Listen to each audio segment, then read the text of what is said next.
নমস্কার, বঙ্গ suspense YouTube চ্যানেলে আপনাদের স্বাগত। আজ আপনাদের জন্য নিয়ে এসেছি লেখিকা অনিন্দিতা নাথের কলমে কালো ছায়া।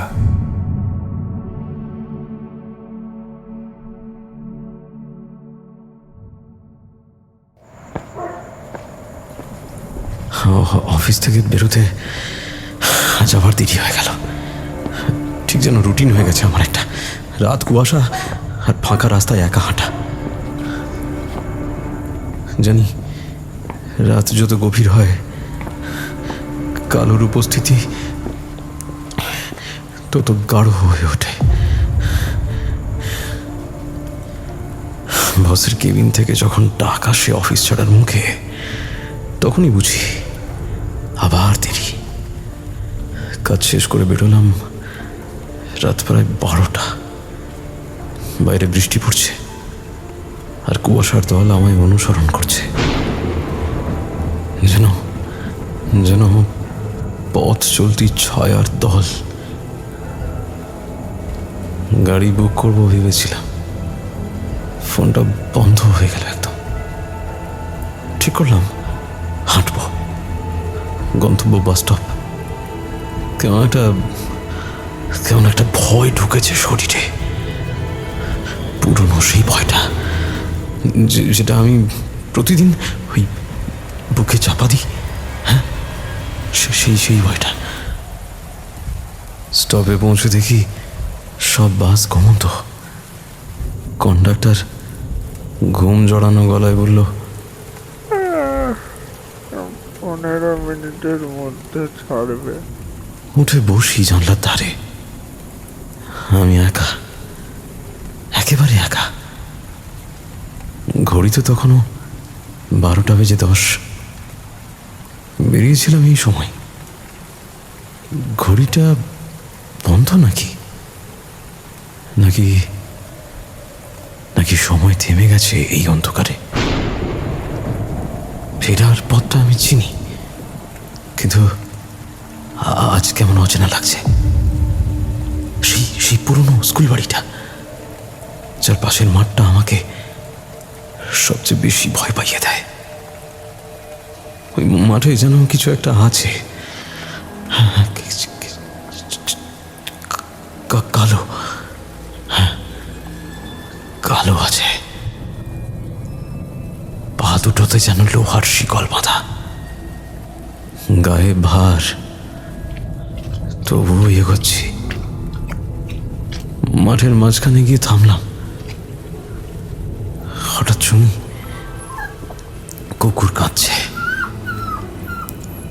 তারপর আমি টের পেলাম আমি একা নই। ওই ওই ওই ছায়াটা আমার পিছনে। আমি জানি ওকে, সব চিনি। আমার নিঃশ্বাস, পায়ের শব্দ, শরীরের গন্ধ পর্যন্ত।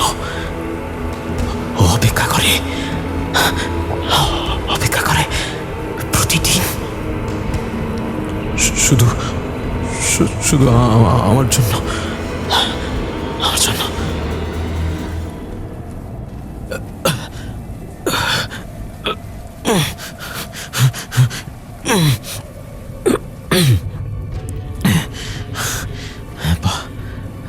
পাটা মনে হচ্ছিল আটকে গেছে গর্তে। কিন্তু গর্ত এই মাঠে কে বানালো? কালো।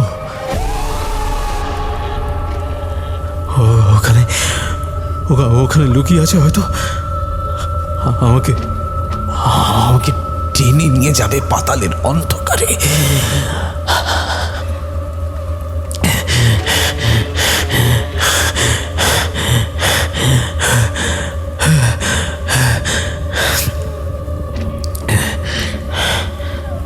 অনেক চেষ্টা করে পা ছড়ালাম। এবার দৌড়াবো। আমি জানি কালো আমার ঠিক পিছনে। ওই দূরে আলো, কিন্তু ওই আলো বেরোনোর আগে আমি জানি ও আসবে। কে আঘাত করলো মাথার পেছনে? দম বন্ধ হয়ে যাচ্ছে। কালো কালো এসে গেছে।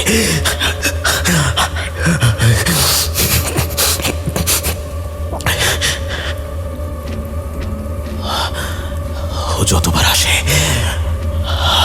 আমি হারিয়ে যাই আর ফিরে আসি অন্য কোথাও। আমার শরীর থাকে না সেখানে, শুধু একটা অন্ধকার, একটা ছায়া আমায় ঘিরে রাখে। সেই কালো ছায়া।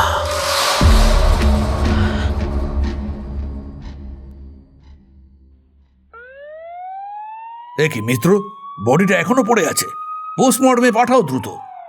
ইয়েস স্যার, অ্যাম্বুলেন্স এই আসছে, চৌমাথার মোড়ে আটকে আছে। আমি তখনও শুনতে পাচ্ছিলাম, অথচ দেখতে পাচ্ছিলাম না।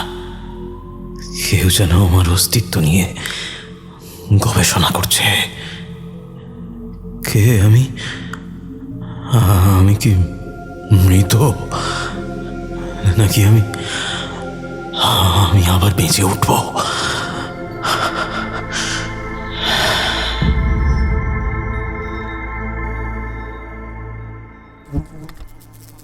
ফরেন্সিক টিম নিজেদের কাজ করে চলে গেছে। কাল রাত থেকে পড়ে থাকা বাসি মরাটার উপর কতগুলো মাছি ভন ভন করছে। সাদা কাপড় দিয়ে পুরো শরীরটা ঢাকা। মেয়েটির দেহ যেখান থেকে পাওয়া গেছে তার আশেপাশে লোকালয়ে বিশেষ নেই। স্নেক গার্ডেনও এখান থেকে কয়েক কিলোমিটার দূরে। এই অঞ্চলটা দিনের বেলায় লোকে এড়িয়েই চলে। সেইখানে এত রাতে এমন জায়গায় একটা মেয়ের আসা পুলিশকে ভাবাচ্ছে। পুলিশ ইন্সপেক্টর পবিত্র সরকার গত 20 বছর ধরে অনেক মার্ডার মিস্ট্রি সফলভাবে সুরাহা করেছেন, কিন্তু এই খুনটা একটু ভাবাচ্ছে। মেয়েটির দেহে কোনো শারীরিক নির্যাতনের কোনো চিহ্ন নেই। আবার হাতের আংটি, মোবাইল, পার্সে 1000 খানেক টাকাও পাওয়া গেছে। সেটা দেখে বোঝা যাচ্ছে চুরির উদ্দেশ্যে খুন হয়নি। এমনকি মেয়েটির পার্সে একটা দামি এয়ারপোর্টও পাওয়া গেছে, একেবারে নতুন। চুরির জন্য যে খুন হয়নি সেটা বোঝা যাচ্ছে, তবে খুনি নৃশংসভাবে খুনটা করেছে। মেয়েটির মাথাটা একেবারে ঘুরিয়ে দিয়েছে পিছনের দিকে। বডি পোস্টমর্টমে চলে যেতেই থানার দিকে এগোলেন পবিত্র। তার মন বলছে কেসটা অনেক দূর যাবে। তনুর রুচি সাহা, বয়স 28, বিপিওতে চাকরি করত, কিন্তু বাদুতে এলো কেন? কার সঙ্গে এসেছিল? কোথাও তো কিছু গড়বড় আছে।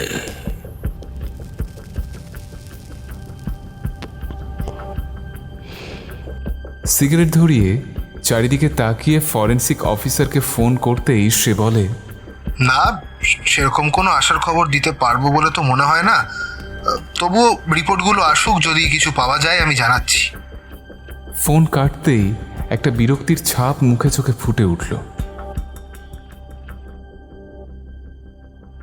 সকালের আলোয় চোখ খুলতেই বুঝলাম আমি বেঁচে আছি। একটা পরিত্যক্ত বাড়ির উঠোনে পাশে পড়ে আছে আমার মোবাইল, ব্যাগ, শরীরে ধুলো। আমি সারা রাত এখানে ছিলাম। এবার বুঝলাম কাল রাত আবার আমি কোথাও ছিলাম না। আমি ছিলাম কালোর মধ্যে। মোবাইলটা বের করে জিপিএস অন করে নিজের লোকেশনটা দেখে নিলাম। একটু এগিয়ে গেলেই মেন রোড। ওখান থেকে ঠিকই ট্যাক্সি পেয়ে যাব।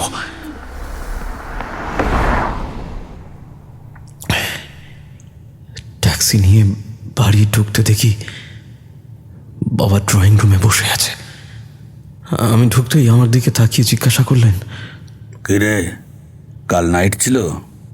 হ্যাঁ হ্যাঁ হ্যাঁ।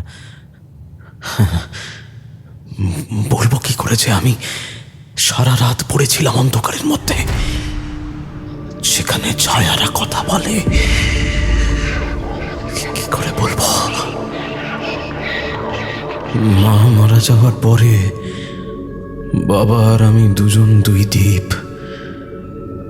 আর যখন উনি বিয়ে করলেন তখন দূরত্বটা হয়ে গেল একটা সমুদ্র।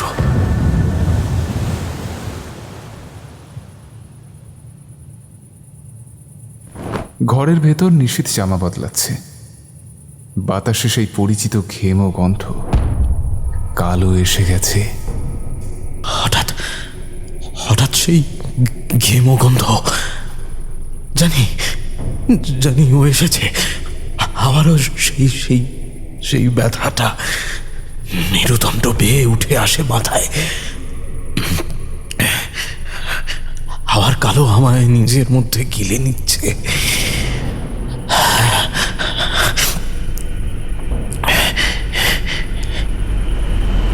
নিশীথ, নিশীথ, দরজা খোলো। এই এই শব্দটা কিসের?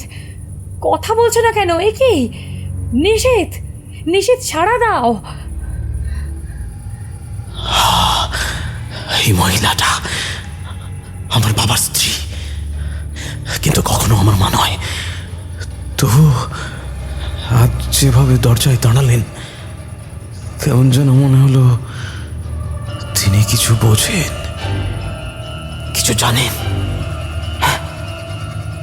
কিছু জানেন। পবিত্রর চোখে সন্দেহ দেখা দিল। কড়াভাবে প্রশ্ন করলেন, কিসের শব্দ হলো নিশীথ? না না না, কিছু না। এই কিছু বই পড়ে গেছিলাম। বাবা মাঝে মধ্যে এমন ভাবে তাকান, মনে হয় আমার ভেতরটা পুরো পড়ে ফেলবেন। যদি কখনো উনি জানতে পারেন কালোর কথা, তাহলে সর্বনাশ হয়ে যাবে। তো বাবার এই পুলিশি জেরা শুরু হয়েছে। বেঁচে গেলাম সেই মুহূর্তে ফোনের জন্য। ফোনটা খাটের উপর বাজছে ক্রমাগত। আমি ভয়ে কাঠ হয়ে দাঁড়িয়ে আছি বাবার সামনে।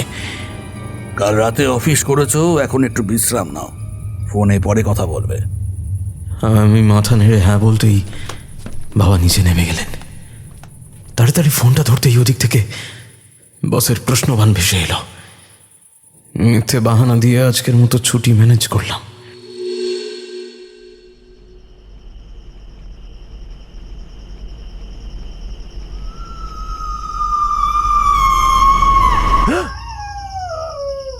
রাতের স্বপ্নে মিনির মুখ আর পুষ্পদির আর্তনাদে ঘুম ভেঙে যায় নিশীথের।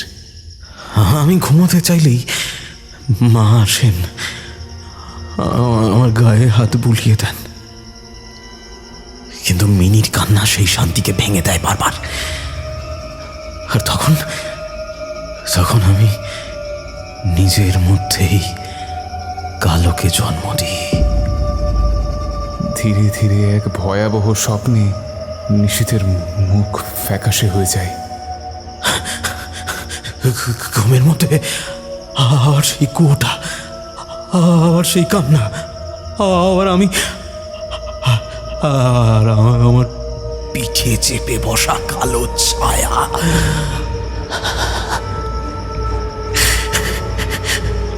ঘুম মানেই আমার কাছে স্বপ্ন নয়, ঘুম মানে ফের সেই কুয়ো, সেই মিনিট কান্না আর সেই নির্দয় সত্য, যা আমি কাউকে বলতে পারিনি, আজও না। চারিদিকে অন্ধকার, একটা বাচ্চার কান্না কানে বেজে উঠছে। আমার কোমরের নিচটা অসাড় ব্যথা, গলা গলা শুকিয়ে যাচ্ছে, মাথায় যেন শক লাগছে। সামনে সামনে আলো একটা।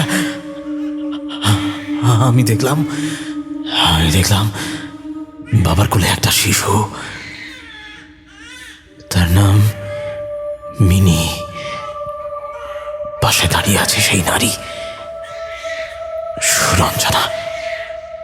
সেদিন বুঝিনি আমার জীবনটা এই মুহূর্তে চিরতরে বদলে যাচ্ছে। মা চলে যাওয়ার পরে আমি শুধু রাতের অপেক্ষা করতাম।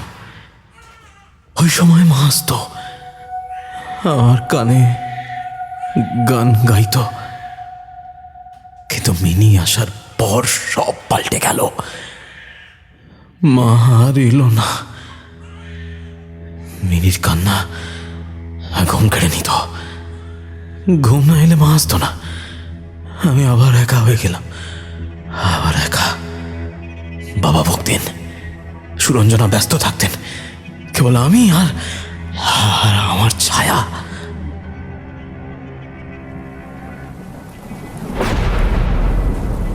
সেদিন স্কুল ছিল না, বৃষ্টি হচ্ছিল। আমি ঘরে একা। মিনি ঘুমোচ্ছিল বেবি কটে। বাবা বাড়ি নেই, পুষ্পাদি গায়েব, সুরঞ্জনা স্নানে। হঠাৎ মনে হলো আজ তো মা আসতে পারে। যদি মিনির কান্না না থাকে। ওকে তুলোর পুতুলের মতো লাগছিল, মায়া হচ্ছিল খুব। কিন্তু মনে পড়ল ওর জন্যই মা আর আসে না। আমার শরীরে একটা জ্বালা উঠল। বাগানের পথ ধরলাম। ভয় লাগছিল, কিন্তু মনে হচ্ছিল একে সরিয়ে দিলেই মা আবার আসবে। দেখলাম কুয়ো, বৃষ্টির জল তাতে দোলা দিচ্ছে। চারিদিকে কেউ নেই।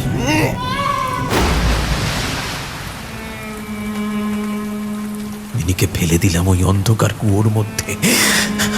চুপ করে শব্দ করে মিনির শরীরটা তলিয়ে গেল।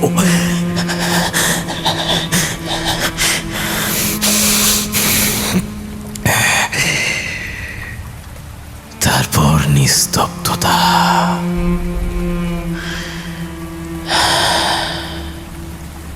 আমি আর একবার উঁকি মেরে দেখলাম, মিনি কোথাও নেই। চারিদিকে তখন জল ভরা মেঘের আড়ালে ঘন আধার, কিচ্ছু দেখা যাচ্ছে না। এদিকটায় কেউ আসে না। আমি অন্ধকারে একা দাঁড়িয়ে। কুয়োর ভেতরে জলে আমার প্রতিচ্ছবি কেঁপে কেঁপে উঠছে।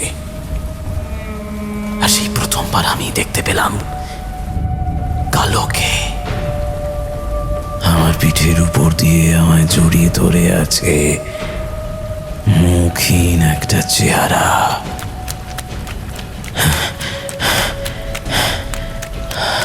ওকে দেখেই তাড়াতাড়ি ঘরে দৌড়ে পালিয়ে এলাম। মিনি! ঘরে ঢুকে দরজা বন্ধ করতেই নিচের তলায় সুরঞ্জনার আর্তনাদ ভেসে এলো। এই স্বপ্নটা বারবার ফিরে আসে। আমি পালাতে পারি না, কারণ এটা শুধু স্বপ্ন নয়, এটা আমার শাস্তি। আমি জানি না আমি খুন করেছি কিনা, কিন্তু কালো ঠিকই জানে।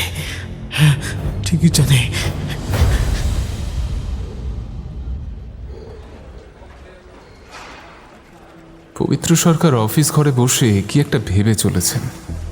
তনুর কেসটা কিছুতেই মাথা ছোঁয়াচ্ছে না। না চুরি, না ধর্ষণ, না ব্যক্তিগত আক্রোশ। তাহলে কেন এত নৃশংসতা? স্যার, মেয়েটির কল লিস্ট। এখানে একটা নম্বর থেকে অনেকবার ফোন এসেছে। ওই নম্বরে ফোন করে জেনেছি নম্বরটা মেয়েটার ফিয়ন্সের। আগামী মাসে ওদের বিয়ে হওয়ার কথা ছিল।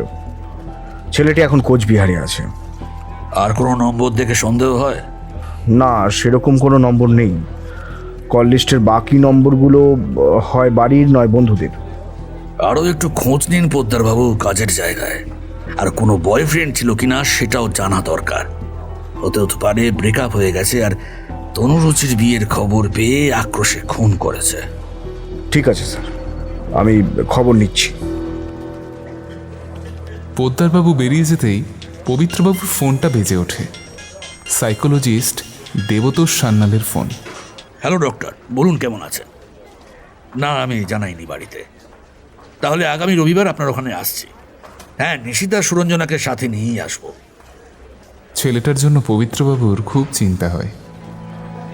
ওর মা মারা যাওয়ার পর থেকেই ছেলেটা গুটিয়ে গেছে পুরোপুরি। সুরঞ্জনাকে মা বলে মেনে নিতে পারেনি কোনোদিন। ভালো একটা মেয়ে দেখে যদি ছেলেটার বিয়ে দিয়ে দেওয়া যায়, তাহলে নিঃসঙ্গ ছেলেটা একটা সঙ্গী পাবে। কিন্তু কবছরে বাবা ছেলের মাঝখানে অনেকখানি দূরত্ব এসে গেছে। নিশিতকে বিয়ের ব্যাপারে রাজি করানো একটা চাপের ব্যাপার। এত বড় ছেলের কোনো বন্ধু নেই, এই ব্যাপারটা সবসময় ভাবায় পবিত্রবাবুকে। নিশিতের মা মারা যাওয়ার পর ওর সবচেয়ে কাছের মানুষ ছিল পুষ্পদি, কিন্তু সেও বিভৎসভাবে মারা যায়। মিনির মৃত্যুর সাথে পুষ্পদির অ্যাক্সিডেন্ট, দুটো ঘটনার মীমাংসা আজও হয়নি।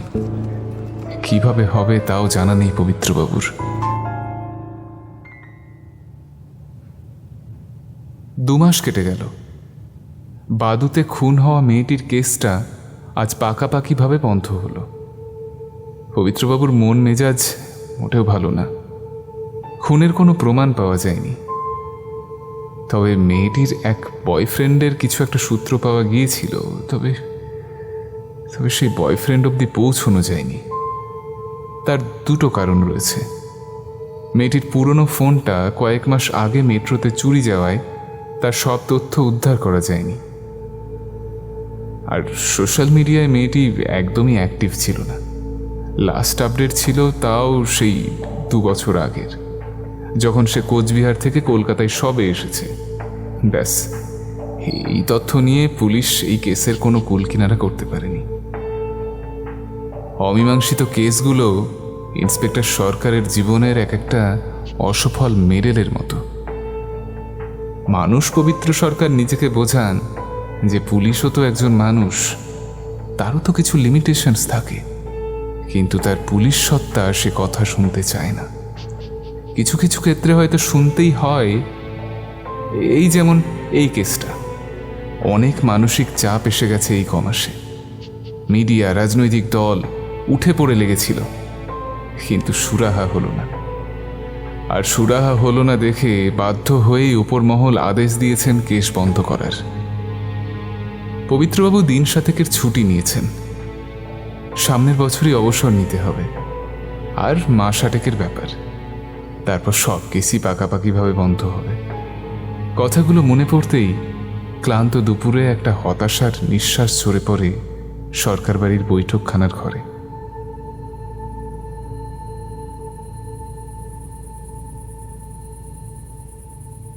অফিস থেকে এখন ক্যাব দিয়ে দিয়েছে, তাই ফিরতে একটু দেরি হয়। অন্য সময় আমি ফিরে এসে দেখি খাবার ঢাকা দেওয়া রয়েছে। খাবারের প্লেট নিয়ে নিজের ঘরে এসে ফ্রেশ হয়ে খেয়ে শুয়ে পড়ি। কয়েকদিন ধরে বাবা না খেয়ে জেগে থাকেন। বাবার সঙ্গে একসঙ্গে খেতে আমার ইচ্ছে করে না। অনেক প্রশ্ন আসে যার উত্তর আমার কাছে থাকে না।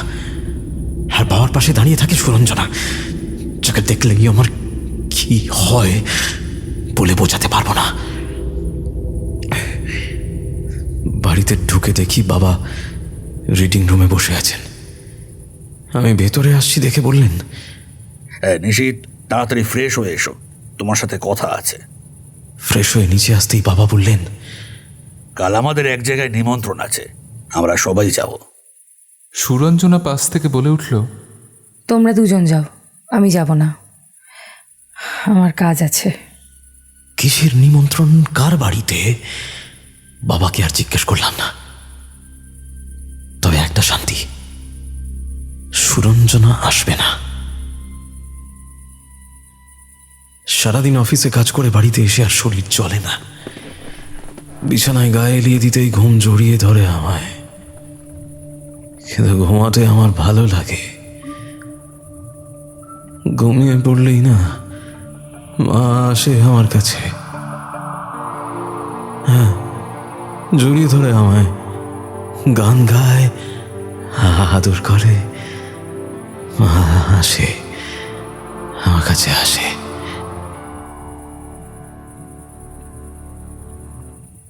রাত 2টো। নিশীথের ঘরের দরজা খুলে কেউ চুপি চুপি ঢুকলো। মাথার চুলের মধ্যে বিলি কেটে একটা অদ্ভুত সুরে গুনগুন করছে সে। ঘুমন্ত নিশীথ বিড়বিড় করে ওঠে। কানের কাছে সে ফিসফিসিয়ে বলে, নিশীথ, মিনি ডাকছে তোমায়, তুমি যাবে না? ঘুমন্ত অবস্থায় ছটপট করে ওঠে নিশীথ। তবুও ঘুম ভাঙে না। সে আবার বলে, নিশীথ, পুষ্পদি ডাকছে তোমায়। না না না না, আমি যাবো না, আমি যাবো না, আমায় ছেড়ে দাও, ছেড়ে দাও আমায়। আমি ছেড়ে দিতে পারি, কিন্তু কালো কি তোমায় ছেড়ে দেবে নিশীথ?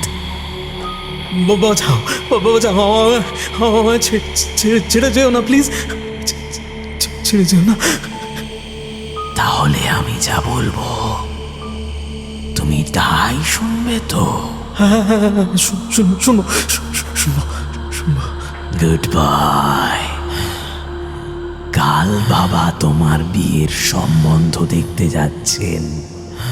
তোমাকে জিজ্ঞাসা করলে তুমি বলবে ওই মেয়ে তোমার পছন্দ না। ঠিক আছে নিশীথ? মুখ দিয়ে লালা গড়িয়ে পড়ছে। ঘন ঘন নিঃশ্বাস পড়ছে নিশীথের। ঘরের দরজা বন্ধ করে কেউ বেরিয়ে যায়। নিশীথ নিজেকে খুঁজে পায় সেই চেনা জায়গায়। এখন সে দাঁড়িয়ে আছে সেই ফাঁকা মাঠের সামনে। তার সামনে দাঁড়িয়ে মিনি, পুষ্পদি আর তনু। ঠক করে একটা ধাতব জিনিস মাটিতে পড়ার সাথেই ঘুম ভেঙে যায় নিশীথের। বিছানার চাদর ঘামে ভিজে গেছে। ভয়ানক এক দুঃস্বপ্ন দেখেছে সে।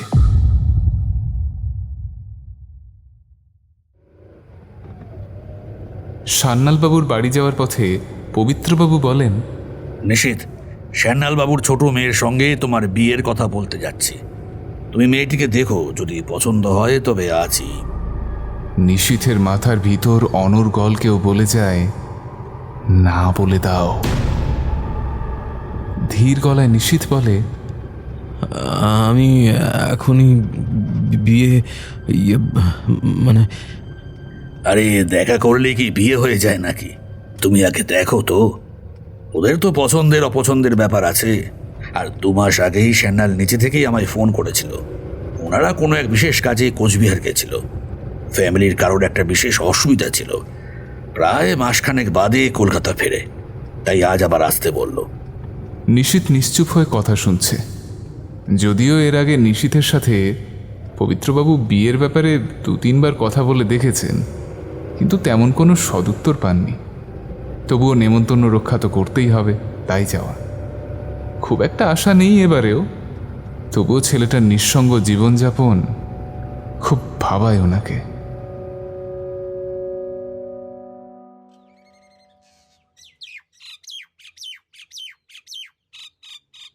বরানগরের সান্যালবাবুর দোতলা বাড়ি।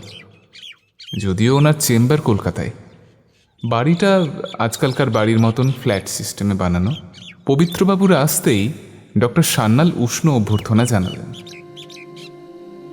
যদিও উনি মিসেস সরকারের উপস্থিতি আশা করেছিলেন, এসব বলে দুঃখ প্রকাশ করলেন। সান্যালবাবুর বসার ঘরটা বেশ আধুনিক আসবাব আর দেয়ালে সুন্দর ওয়ালপেপার সাঁটা। বসবার ঘরের দেওয়ালে একটা বুদ্ধের বড় ছবি আর তার বিপরীতে একটা চাইনিজ ড্রাগনের বিকট ছবি। শান্তি আর ধ্বংস একেবারে মুখোমুখি যাকে বলে। চৌকো কাপ প্লেটে সুগন্ধি চায়ে চুমুক দিয়ে সান্যালবাবু শুরু করলেন। জানো নিশীথ, আমাদের আদি বাড়ি তো কোচবিহারে।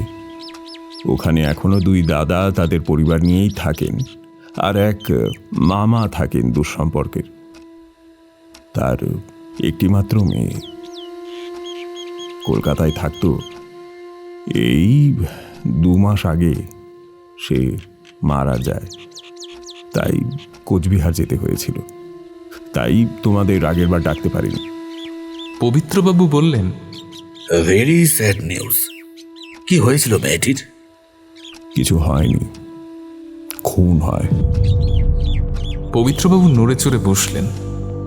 পুলিশি সত্তা জেগে উঠেছে হঠাৎ করেই। কোথায় খুন হয় মেয়েটি? কোচবিহারে? না, এখানেই, মানে কলকাতায়।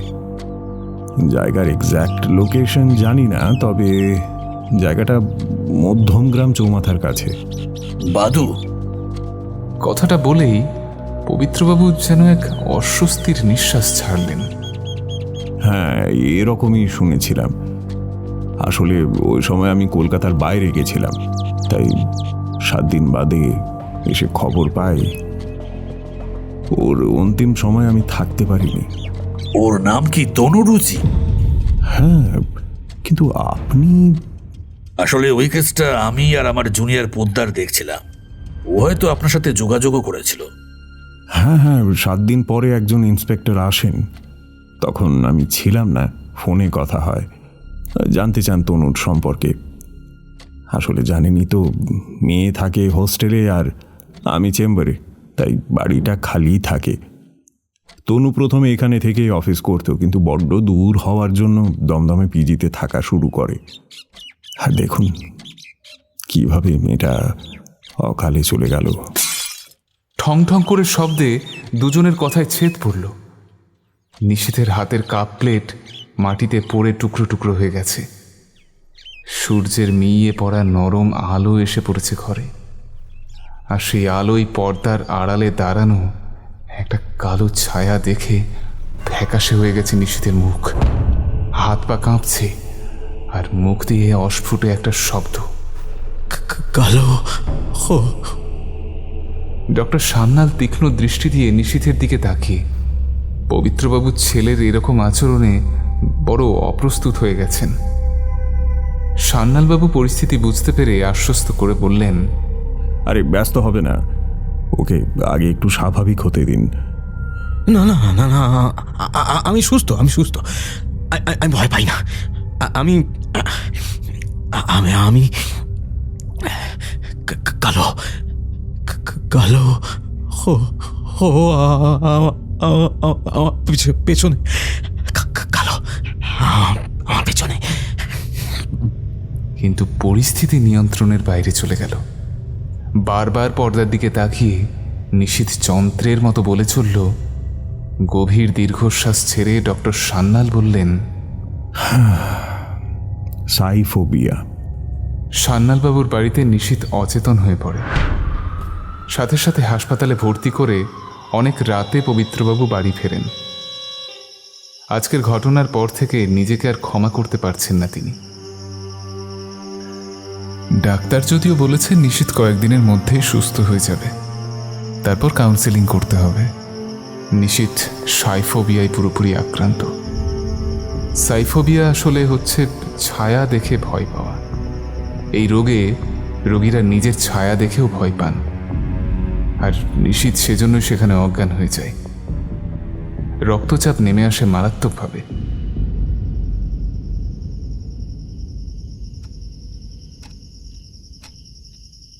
একা বাড়িতে ফিরলে সুরঞ্জনা একটু অবাক হয়ে জিজ্ঞাসা করল, আমরা কালই যদি নিশীথকে বাড়িতে নিয়ে আসি, এই বাড়িতে না হয় নার্স রেখে ওর সেবা করা হলো, তাহলে তো আরও তাড়াতাড়ি সুস্থ হয়ে উঠবে বলো।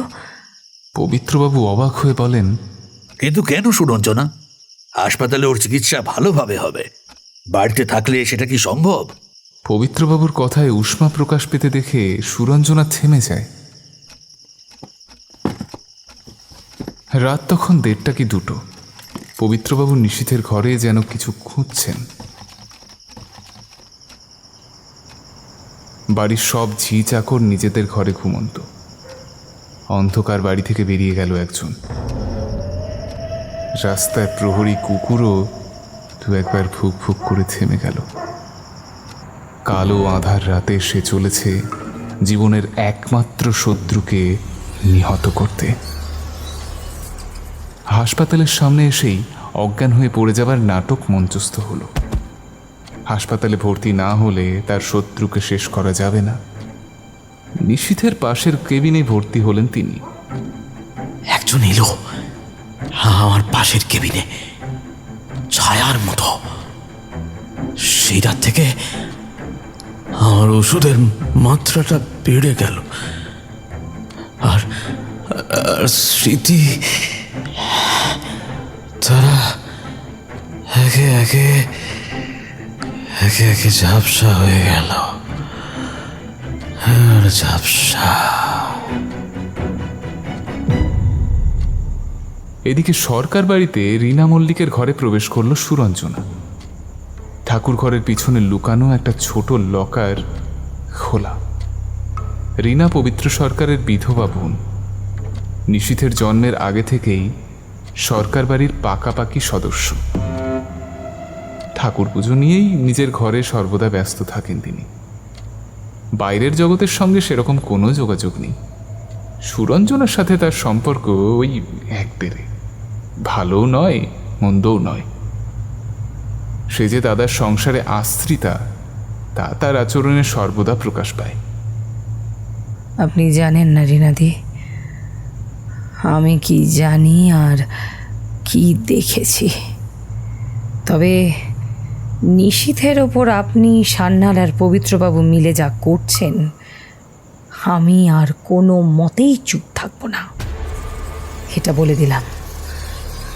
তোমাকে বলে হবে সুরঞ্জনা, তোমার পরিচয় কি এখানে স্থায়ী? তুমি মা না ভাড়াটে গৃহিণী?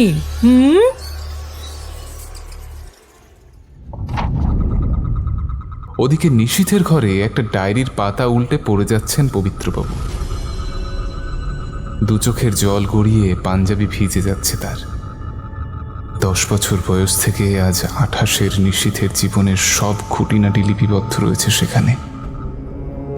ডায়েরির পাতা শেষ হওয়ার আগেই চোয়াল শক্ত হয়ে ওঠে ইন্সপেক্টর সরকারের।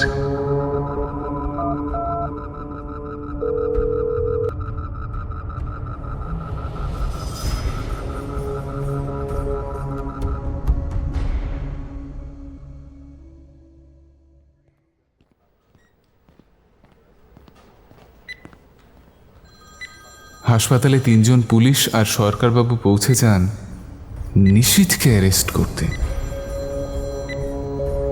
নিশীথের পাওয়া ডায়েরি বলে দেবে নিশীথ তনুরুচিকে খুন করেছে, এবং ওই হচ্ছে সেই বয়ফ্রেন্ড যার সাথে তনুরুচির ছাড়াছাড়ি হয়ে যায়। বিয়ে করতে না পেরে সেই আক্রোশে খুন। পরদিন নিশীথকে সরকারি হাসপাতালে ভর্তি করা হয় পুলিশি পাহারায়। ডক্টর সান্যালকেও এই কেসে পুলিশ সাহায্যের জন্য ডেকেছেন। রাতারাতি মিডিয়ার চোখে ভগবান হয়ে যান ইন্সপেক্টর সরকার। একেবারে কর্তব্যের কাছে নিজের ছেলের ভালোবাসাও যেন কিছুই নয়। সুরঞ্জনা একটু মুচড়ে পড়েছে সমস্ত ঘটনায়। নিশীথের অনুপস্থিতি যেন কিছুতেই মেনে নিতে পারছেন না তিনি। পবিত্রবাবুকে কয়েকবার অনুরোধ করেছে নিশীথের কাছে নিয়ে যেতে, কিন্তু কোনোবারই আশানুরূপ ফল পাননি। হাসপাতালে চিকিৎসাধীন নিশীথের রোজ কাউন্সেলিং করছেন ডক্টর সান্যাল। ইন্সপেক্টর পবিত্র সরকার কাজের জন্য কয়েকদিন কলকাতার বাইরে যান। এই সুযোগ আর আসবে না দেখে সুরঞ্জনা নিশীথের সাথে দেখা করতে চায়। পুলিশি পাহারায় রয়েছে নিশীথ। অনেক অনুনয় বিনয় করে শেষে যখন কোনো কাজ হলো না, তখন পবিত্রবাবুর স্ত্রীর পরিচয় দিয়ে সেই কেবিনে ঢোকার অনুমতি পেলেন তিনি। বিছানার উপর কাত হয়ে পড়ে আছে নিশীথ, চোখ দুটো বন্ধ, চোখের কোল বেয়ে জল গড়িয়ে পড়ছে। সুরঞ্জনার উপস্থিতি টের পায়নি সে। নিশীথকে দেখতে দেখতে অজান্তে তার চোখ ভিজে ওঠে। চোখ মুছে নিশীথের মাথার পাশে এসে দাঁড়ান সুরঞ্জনা। নিশীথের মা মারা যাবার পর সুরঞ্জনা এ বাড়িতে আসে। ছেলেটা কোনোদিন তাকে মা বলে ডাকেনি। এক অলিখিত দূরত্ব বজায় করে রেখেছিল সর্বদা। পুরনো কথা না ভেবে যা করার এখনই করতে হবে। নিশীথ, নিশীথ, নিশীথ! চোখ খুলে দেখে নিশীথ। চোখের দৃষ্টি যেন কেমন অস্বাভাবিক, দেখছে অথচ চিনতে পারছে না। মাথায় হাত রাখতেই হাউমাউ করে কেঁদে জড়িয়ে ধরলেন সুরঞ্জনাকে। এত বছরে যা হয়নি আজ তা হলো। নিশীথ মা বলে ডাকলো তাকে। তবে এখন এত দুর্বল হওয়ার সময় নয়। এই ছেলেটাকে যে করেই হোক বাঁচাতেই হবে। এমন সময় ঘরে ঢুকে পড়ে ইন্সপেক্টর পোদ্দার। সুরঞ্জনাকে হয়তো আশা করেনি এ ঘরে। কয়েকবার সরকার বাড়িতে এসেছে পোদ্দার। মধ্যবয়স্ক সুঠাম শরীরের অধিকারী পোদ্দারের কঠিন মুখও যেন নরম হয়ে আসে মা ছেলেকে দেখে। নিশীথকে বিছানায় শুইয়ে পোদ্দারের হাত দুটো ধরে সুরঞ্জনা অশ্রুসিক্ত কণ্ঠে বলে, ছেলেটাকে আমার চক্রব্যূহ থেকে বাঁচাও ভাই। ওর ওর বাবা যেই প্রমাণ দিক না কেন, আমি জানি নিশীথ খুন করতে পারে না, বিশ্বাস করো।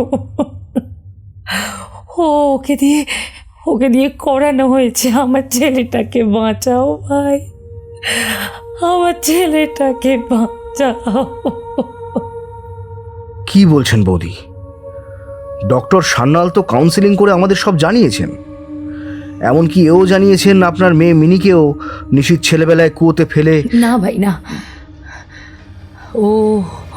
ওই ঘটনা নিশীথ করেনি। ওটা করেছিল পুষ্পদি, নিশীথের আয়া। ওটাকে বিশ্বাস করানো হয়েছে। তবে পুষ্পদিকে, ওকে তো নিশীথ নিজেই গ্যাসের নব ঘুরিয়ে রেখে ইচ্ছা করেই ও কাউন্সিলিংয়ের সময় নিজে মুখে স্বীকার করেছে। ভুল ভুল ভুল, অনেক অনেক বড় ভুল হচ্ছে পোদ্দার। এর পিছনে অন্য কারোর মাথা আছে, আমি নিশ্চিত। অন্য কারোর মাথা আছে। সুরঞ্জনা আর পোদ্দারের কথা বলতে বলতে ঘরে ঢোকেন সান্যাল। ভূত দেখার মতো চমকে ওঠেন। সান্যালের সাথে রীনা মল্লিক। তবে আজ হাসপাতালে রীনাকে দেখে সুরঞ্জনা যত না অবাক হয়েছে, তার থেকে বেশি বিস্মিত হয়েছে। মিসেস সরকার, আপনি এখানে এসে ভালো কাজ করেননি।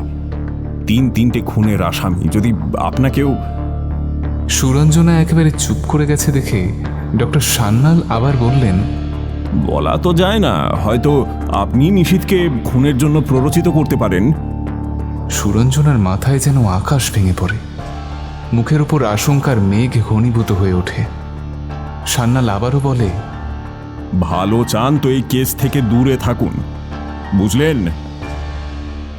ঘুমন্ত নিশীথের গলার কাছে ফাঁসির দড়িটা যে ক্রমাগত অগ্রসর হচ্ছে তা খুব ভালো করে বোঝেন সুরঞ্জনা। বেরোবার সময় পোদ্দারের চোখে চোখ পড়তে একটা মৃদু আশার আলো জ্বলে ওঠে সুরঞ্জনার মনে।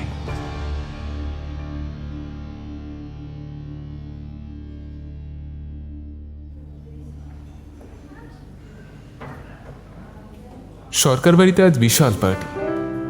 আজ ইন্সপেক্টর সরকার রিটায়ার করছেন। সাথে বিরাট সম্মানীয় পুরস্কার পাচ্ছেন তিনি সরকারের থেকে। অনর অটল দায়িত্ব পালনের সাথে কর্তব্যের কাছে পরিবারও তুচ্ছ তা ইন্সপেক্টর প্রমাণ করে দিয়েছেন। মানসিক অসুস্থতার কারণে নিশীথের ফাঁসি হয়নি, তবে বাকি জীবন তাকে সরকারি মানসিক হাসপাতালে কাটাতে হবে। নিশীথ এখন নিজের নাম ভুলে গেছে। ওর নাম এখন কালো, ছায়ার মতো কালো ওর সত্তা। আর ভয় পায় না ও কালোকে। কালোকে সে নিজের ভেতরে পাকাপাকি জায়গা করে দিয়েছে। একটু একটু করে শেষ হয়ে যাওয়ার পথে নিশীথরূপী কালো। অনুষ্ঠান প্রায় শেষের দিকে। পোদ্দার আসেনি অনুষ্ঠানে। পবিত্রবাবু কয়েকবার ফোন করেছেন, কিন্তু কোনো উত্তর পাননি। অতিথিদের খাওয়া দাওয়া প্রায় শেষ, তখন পোদ্দার ঘরে ঢুকল, সাথে আরও 3 জন পুলিশ। পবিত্রবাবু অবাক হয়ে বললেন, এ কি পোদ্দার, তুমি এখনো ডিউটিতে আছো নাকি? হ্যাঁ স্যার, আমি অন ডিউটিতে আছি, আর আপনাকে অ্যারেস্ট করতে এসেছি।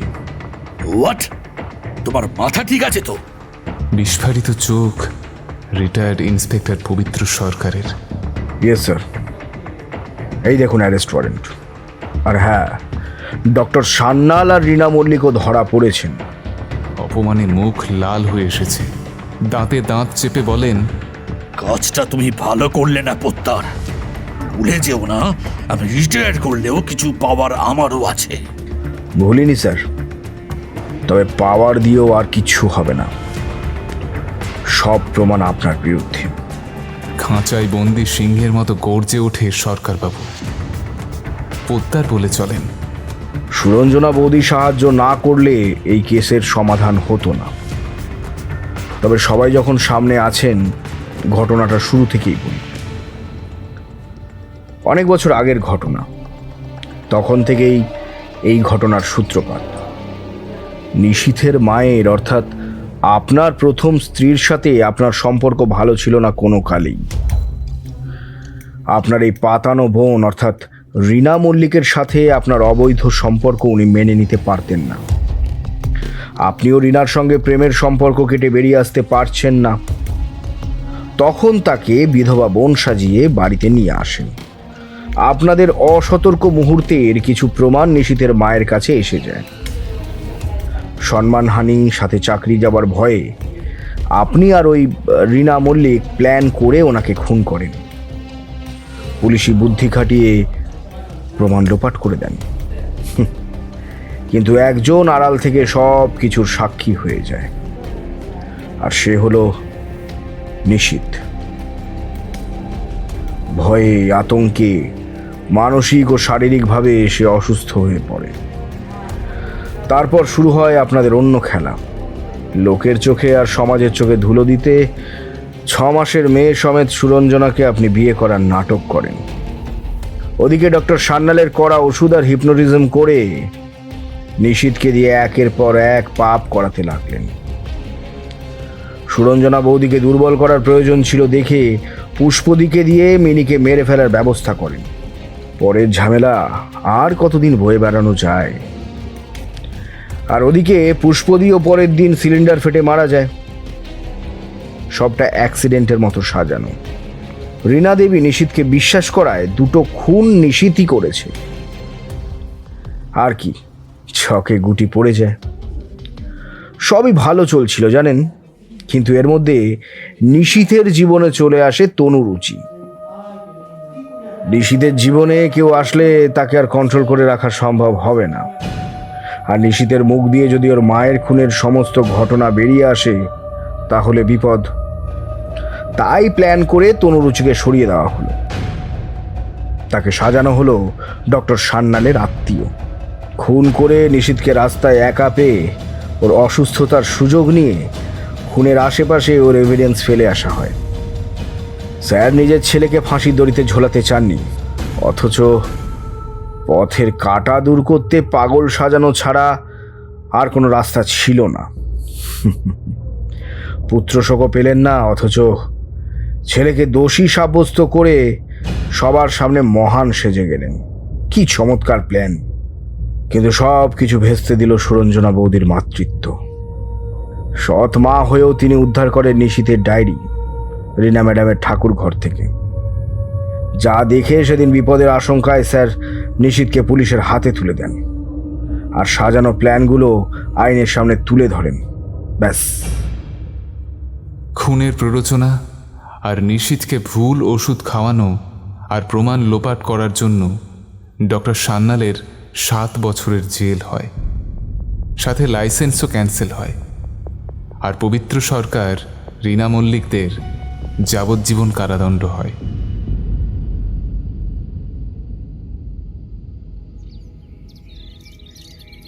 অন্ধকার কেটে গেছে। কালো মেঘের আড়াল থেকে সূর্যের আলো ছড়িয়ে পড়ছে নিশীথের জীবনে। মৃত্যুর মুখ থেকে ফিরিয়ে এনেছে তার মা সুরঞ্জনা। নিশীথের ছুটির দিনে পোদ্দার ওর কাঁধে হাত রেখে বলেছিল, মায়ের আবার আপনপর হয় নাকি? মা তো মাই হয়। হ্যাঁ, মা তো মাই হয়। কালো যাকে ছুঁতে পারে না সে হলো মা।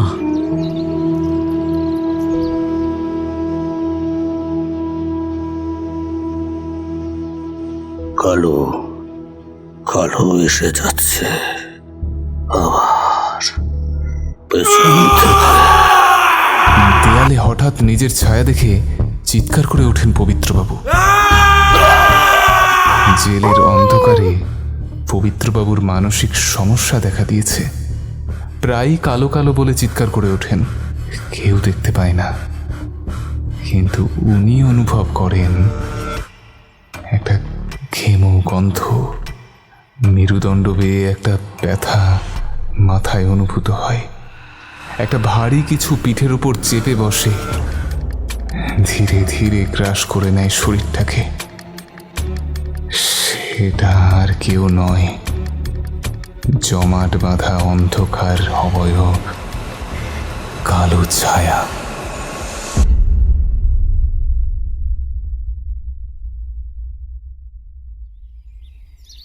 আজকে রিলিজ অর্ডার এলো, আর ও মানে নিশীথ আজকে ছাড়া পাচ্ছে।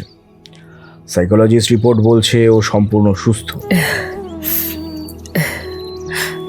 ও এখন শুধু আমার ছেলেই নয়, ও এখন নিজের যন্ত্রণা থেকে জিতে ফেরা একজন যোদ্ধা। তুমি আমার গর্ব নিশীথ, তুমি যে আমাকে মা করে তুলেছ, আমার গর্ব তুমি। আমি যাকে কোনোদিন মা ডাকিনি সেই মানুষটাই আমার মৃত্যুর হাত থেকে আমাকে ফিরিয়ে এনেছেন। এখন আমি জানি মা মানে শুধু জন্মদাত্রী নয়, মা মানে আশ্রয়, শক্তি, আলো। নিশীথ ধীরে ধীরে পিছনে হেঁটে যাচ্ছে। সাদা জামার উপর কালো ছায়া লেপ্টে আছে, কিন্তু সে থামছে না।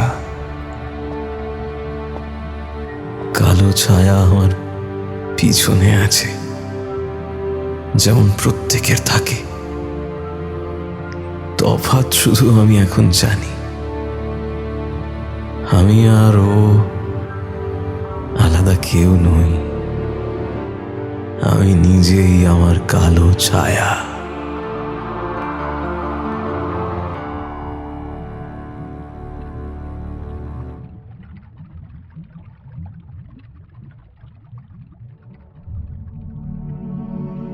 আপনারা শুনলেন লেখিকা অনিন্দিতা নাথের কলমে আমাদের আজকের বিশেষ নিবেদন কালো ছায়া। গল্পের নাট্য রূপান্তর করেছেন নম্রতা চক্রবর্তী। গল্প পাঠে এবং গল্পের সূত্রধার আমি অমিত সরকার।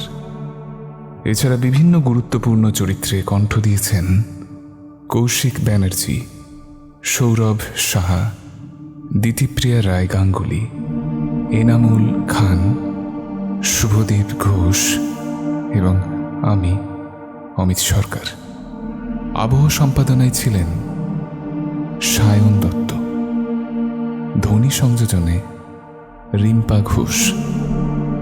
প্রচ্ছদ অলঙ্করণে সৌমদীপ গুঁই। সামগ্রিক পরিচালনা এবং পরিবেশনায় টিম লোককথা।